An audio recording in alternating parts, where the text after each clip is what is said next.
The Story of Philosophy, Will Durant, Chapter 2, Section 8, Paragraph 1, Communism and Conservatism.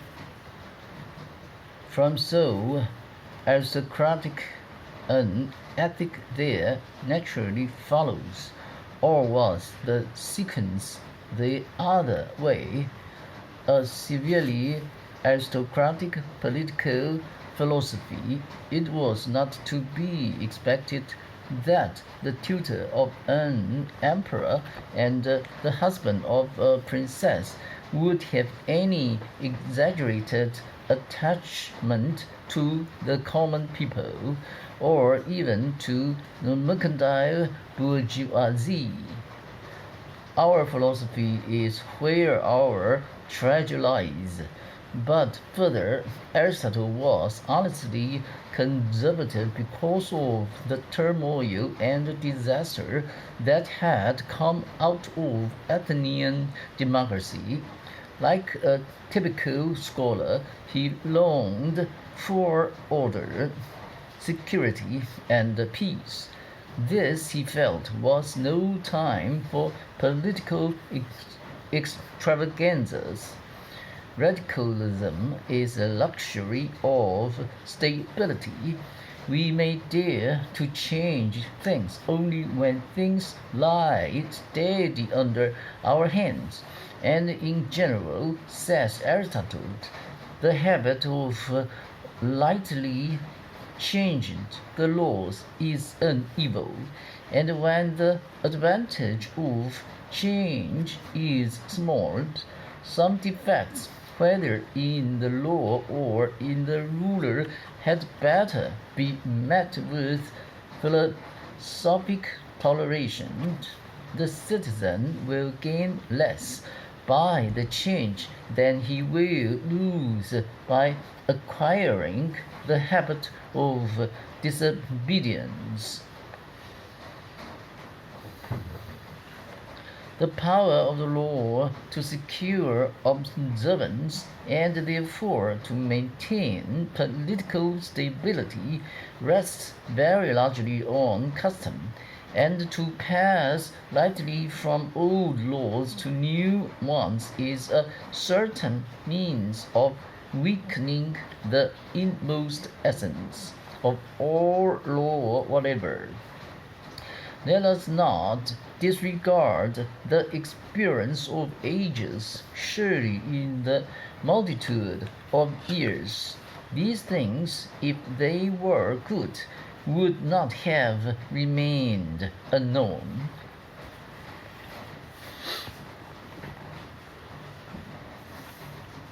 These things, of course, means chiefly Plato's communistic republic.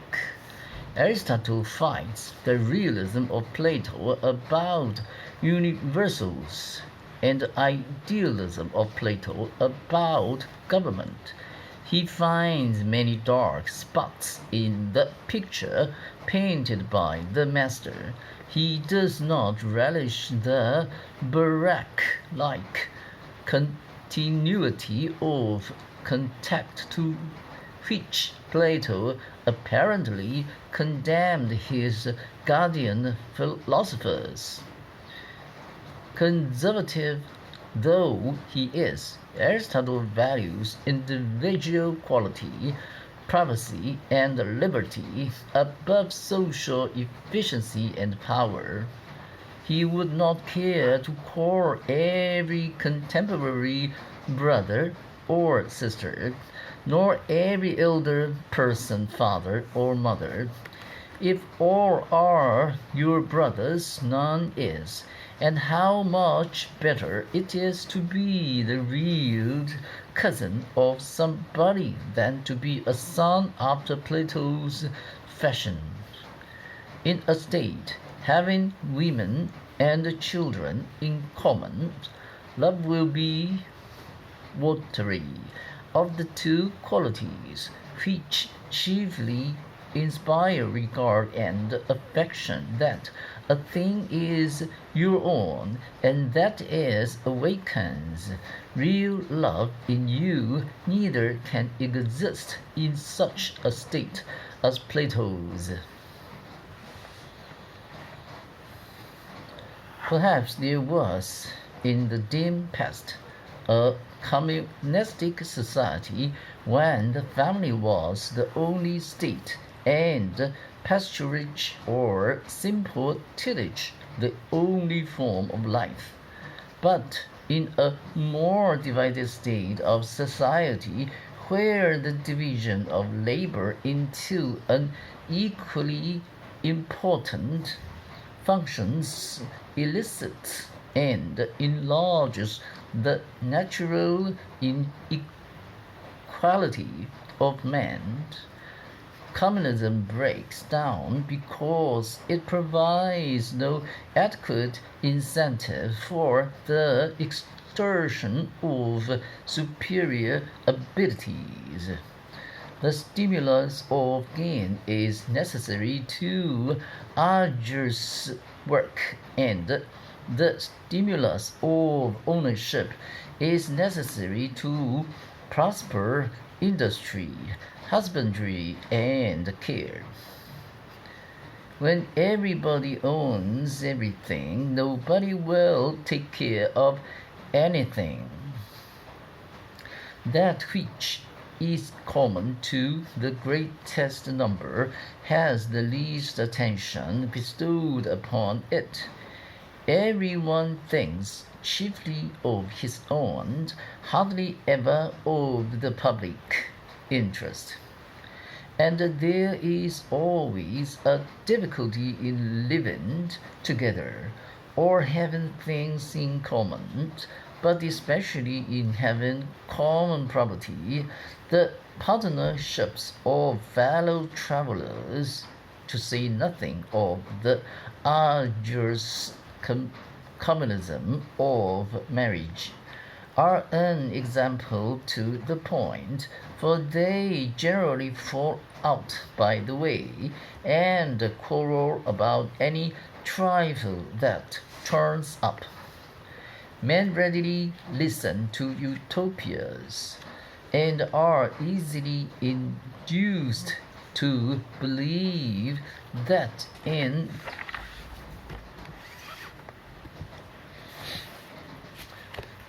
some wonderful manner everybody will become everybody's friend, especially when someone is heard denouncing the evils now existing, which are said to arise out of the possession of private property. These evils, however, arise from quite another source, the wickedness of human nature. Political science does not make men, but must take them as they come from nature. And human nature, the human average, is nearer to the beast than to the god. The great majority of men are natural dunces and sluggards. In any system whatever, these men will sink to the bottom, and to help them with state subsidies is like pouring water into a leaking cask. Such people must be ruled in politics and directed in industry with their consent, if possible, without it if necessary. From the hour of their birth, some are marked out for subjection, and others for command. For he who can foresee with his mind is by nature intended to be lord and master, and he who can work only with his body is by nature a slave. The slave is to the master what the body is to the mind, and as the body should be subject to the mind, it is better for all inferiors that they should be under the rule of a master. The slave is a tool with life in it. The tool is a lifeless slave. And then our hard-hearted philosopher, with a glimmer of possibilities which the Industrial Revolution has opened to our hands, writes for a moment with wistful hope.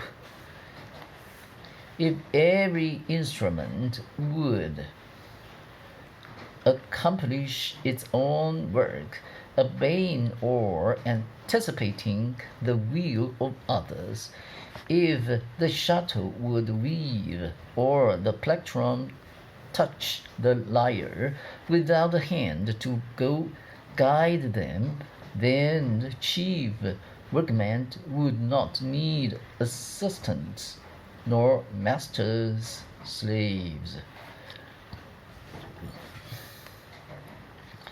This philosophy typifies the Greek disdain for manual labor. Such work in Athens had not become so complicated as it is today, when the intelligence demanded in many manual trades is at times much greater than that required for the operations of the lower middle class, and even a college professor may look upon an automobile machine in certain exigencies as a very god. Manual work was then merely manual, and Aristotle looked down upon it from the heights of philosophy as belonging to men without minds, as only fit for slaves, and only fitting men for slavery. Manual labor, he believes, dulls and deteriorates the mind, and leaves neither time nor energy for political intelligence. It seems to Aristotle a reasonable corollary that only persons of some leisure should have a voice in government. The best form of state will not admit mechanics to citizenship. At Thebes there was a law that no man could hold office who had not retired from business 10 years before. Even merchants and financiers are classed by Aristotle among slaves. Retail trade is unnatural, and a mode by which men gain from one another. The most hated sort of such exchange is usury, which makes a gain out of money itself, and not from its natural use. For money was intended as an instrument of exchange, and not as the mother of interest. This usury, which means the birth of money from money, is of all modes of gain the most unnatural. Money should not breed. Hence, the discussion of the theory of finance is not unworthy of philosophy, but to be engaged in finance or in money making is unworthy of a free man.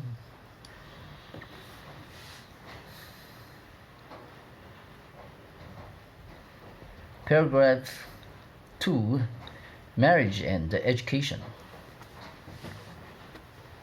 Woman is to man as the slave to the master, the manual to the mental worker, the barbarian to the Greek.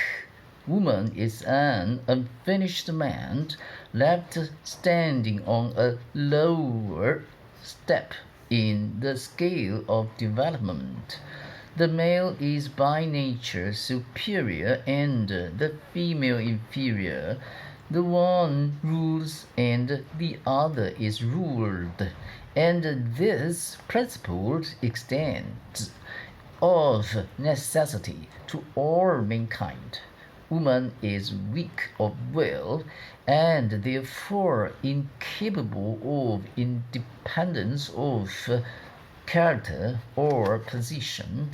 Her best condition is a quiet home life, in which, while ruled by the man in her external relations, she may be in domestic affairs supreme. Women should not be made more like men, as in Plato's Republic. Rather, the dissimilarity should be increased. Nothing is so attractive as the different. The courage of a man and that of a woman are not, as Socrates supposed, the same. The courage of a man is shown in commanding, that of a woman in obeying. As the poet says, silence is a woman's glory. Aristotle seemed to suspect that this ideal enslavement of woman is a rare achievement for man, and that as often as not the scepter is with the tongue rather than with the arm, as if to give the male an indispensable advantage. He advises him to defer marriage till the vicinity of 37, and then to marry a lass of some 20 years. A girl who is rounding the 20s is usually the equal of a man of 30, but may perhaps be married by a seasoned warrior of 37. What attracts Aristotle to this matrimonial mathematics is the consideration that two such disparate persons will lose their reproductive power and passions at approximately the same time. If the man is still able to beget children, while the woman is unable to bear them, or vice versa, quarrels and differences will arise. Since the time of generation is commonly limited within the age of 70 years in the man and 50 in the woman, the commencement of their union should conform to these periods. The union of male and female when too young is bad for the creation of children. In all animals, the offspring of the young are small and ill-developed, and generally female. Health is more important than love. Further, it conduces to temperance. Not to marry too soon, for women who marry early are apt to be wanton And in man too, the bodily frame is stunted if they marry while they are growing. These matters should not be left to youthful caprice. They should be under state supervision and control. The state should determine the minimum and the maximum ages of marriage for each sex, and the best seasons for conception, and the rate of increase in population. If the natural rate of increase is too high, the cruel practice of infanticide may be replaced by abortion, and let abortion be procured before sense and life have begun. There is an ideal number of population for every state, varying with its position and resources.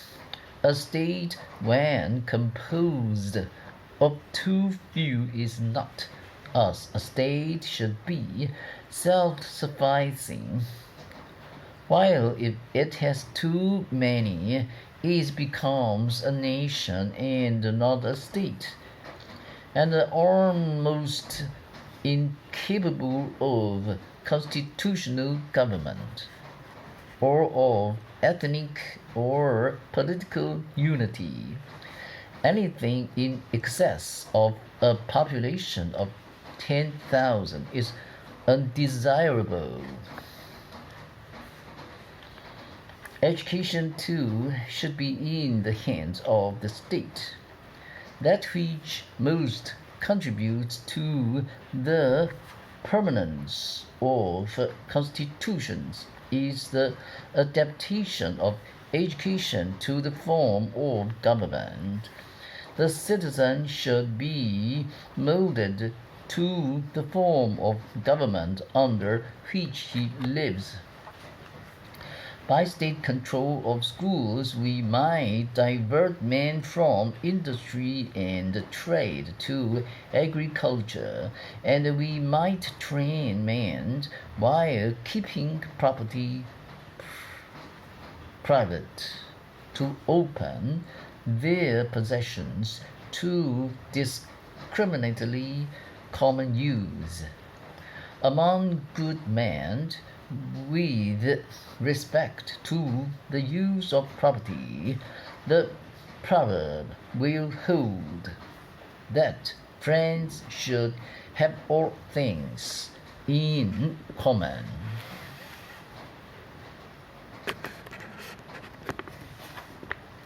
But above all, the growing citizen must be taught obedience to law, else a state is impossible. It has been well said that lie who has never learned to obey cannot be a good commander. The good citizen should be capable of both, and only a state system of schools can achieve social unity amid ethnic heterogeneity. The state is a plurality which must be made into a unity and community by education.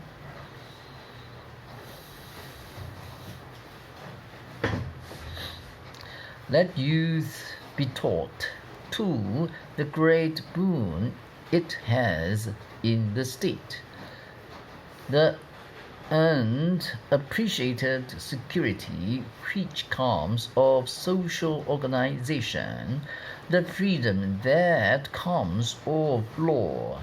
Man, when perfected, is the best of animals, but when isolated, he is the worst of all. For injustice is more dangerous when armed, and man is equipped at birth with the weapon of intelligence, and with qualities of character which he may use for the vilest ends. Wherefore, if he have not virtue, he is the most unholy and savage of animals, full of gluttony and lust, and only social control can give him virtue. Through speech man evolved society, through society intelligence, through intelligence order, and through order civilization. In such an ordered state, the individual has 1,000 opportunities and avenues of development open to him, which a solitary life would never give. To live alone, then, one must be either an animal or a god.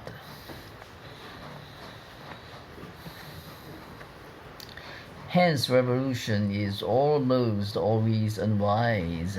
It may achieve some good, but at the cost of many evils, the chief of which is the disturbance and perhaps the dissolution of that social order and structure on which every political good depends.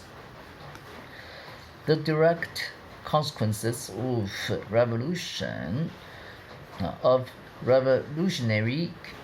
innovations may be calculable and salutary, but the indirect are generally incalculable and not seldom disastrous.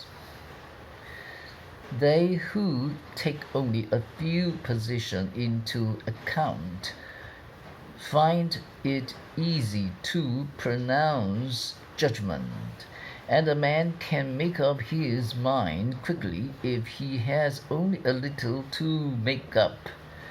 Young men are easily deceived, for they are quick to hope.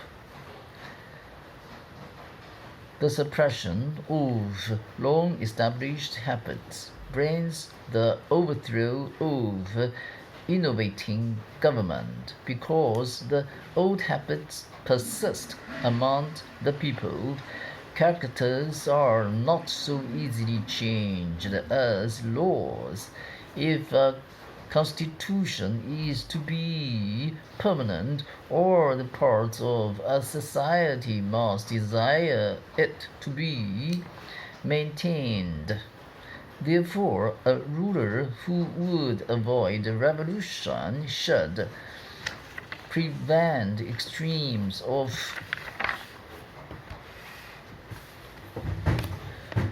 poverty and wealth, a condition which is most often the result of war. He should, like the English, encourage colonization as an outlet for a dangerously congested population, and he should foster and practice religion. An autocratic ruler particularly should appear to be earnest in the worship of the gods. For if men think that a ruler is religious and reverence the gods, they are less afraid of suffering injustice at his hand, and are less disposed to conspire against him, since they believe that the gods themselves are fighting on his side. Paragraph 3. Democracy and aristocracy.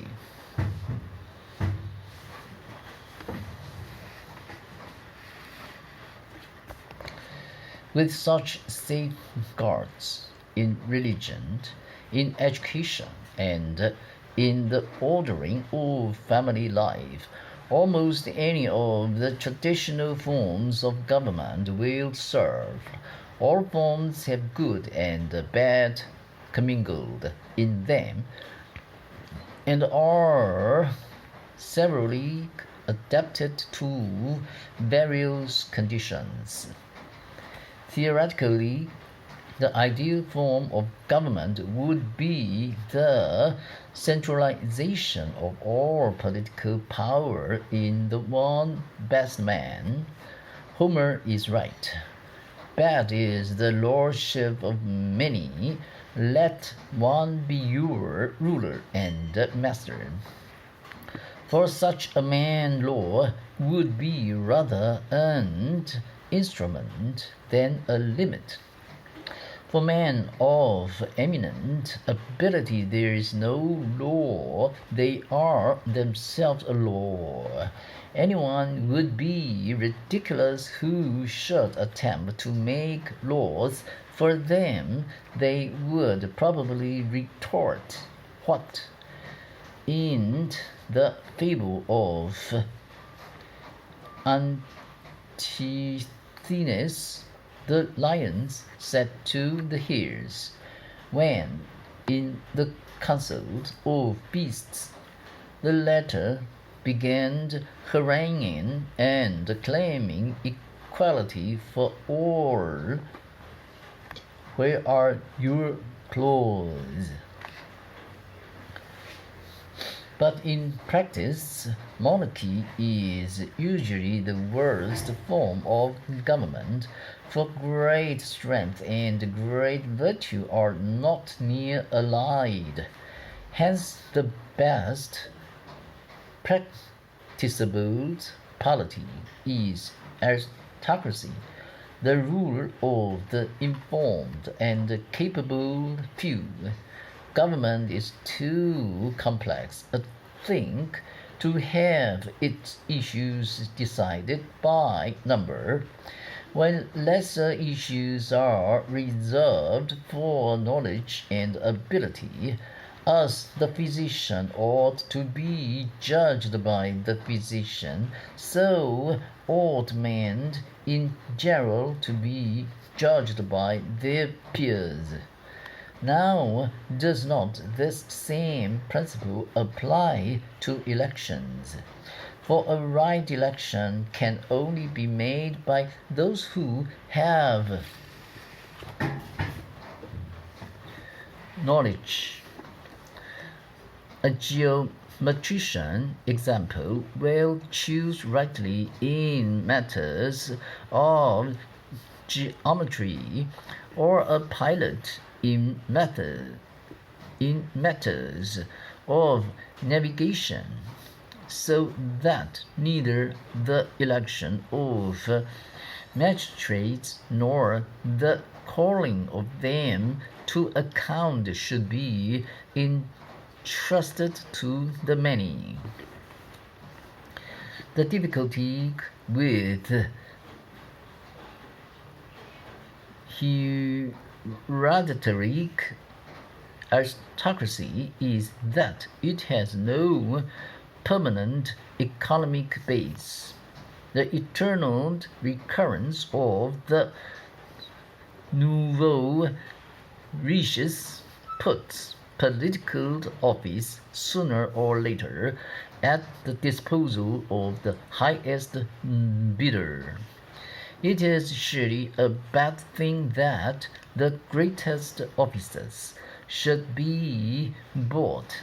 The law which permits this abuse makes wealth of more account than ability, and the whole state becomes avaricious, for whenever the chiefs of the state deem anything honorable, the other citizens are sure to follow their example. The prestige imitation of modern social psychology, and where ability has not the first place, there is no real aristocracy.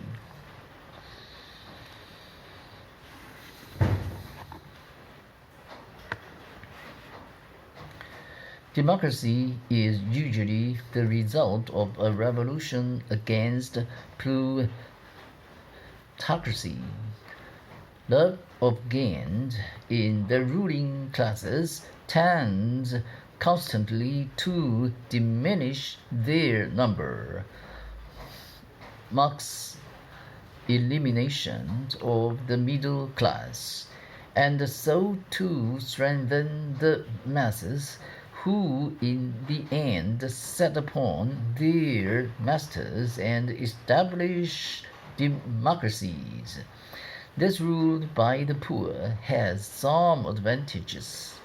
The people, though individually they may be worse judges than those who have special knowledge, are collectively as good.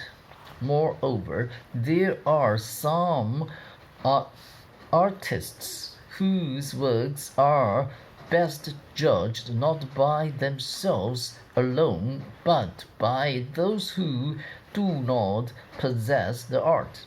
Example, the user or master of a house will be a better judge of it than the builder, and the guest will be a better judge of a feast than the cook. And the many are more incorruptible than the few.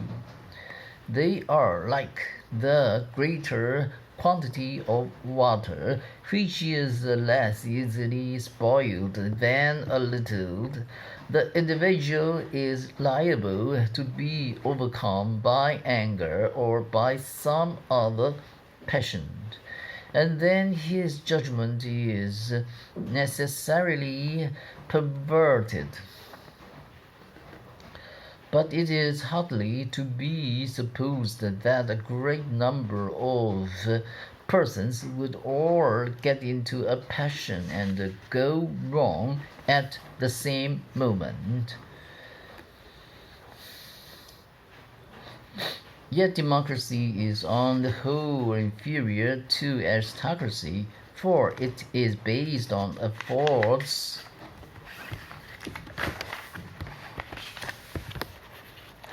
assumption of equality.